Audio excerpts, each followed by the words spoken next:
There was video of you and Craig dropping the gloves back in the day, making the rounds over the weekend. I'm curious, what are your memories of playing against Craig, and what stands out to you about him as a coach? Yeah, I've seen that video, and I remember. Look, I probably had hundreds of fights in the NHL. Craig probably had more than 200 fights in the NHL. I remember that one in particular.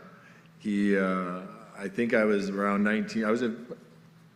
When I came in as an 18-year-old, I was playing in the bottom six and playing a lot against Craig. And then about halfway through my second year, I got put on the first line and doing really well on the first line. And Craig came up to me at the end of a game and said, well, I guess you're not going to fight us guys anymore. And I said, let's go.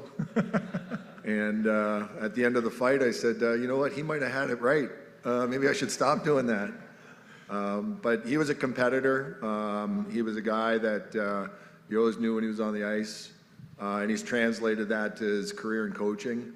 You know, we had more than that run in itself as well. Like throughout our careers, we had a Stanley Cup final against each other later on in the 90s.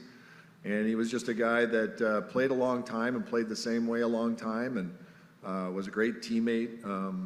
You know, and going through this process, bringing it back to us searching for our next head coach, the more people you dug into and the more layers that you, more information you got, the feedback was even more positive. It just felt like things that we were hoping for, things that we saw were confirmed. I thought it was interesting that it was specifically with some of the players that we reached out to that have played for him, and it was first liners, it was fourth liners, it was, you know, Canadian guys, it was European guys, players that played different styles and had different backgrounds, and yet they all came back to us with the same message, that he's a great coach, a great person, and as Brad said, I'd go through a wall for the guy. So it was impressive as we went through the interview process, what we learned more and more of Craig.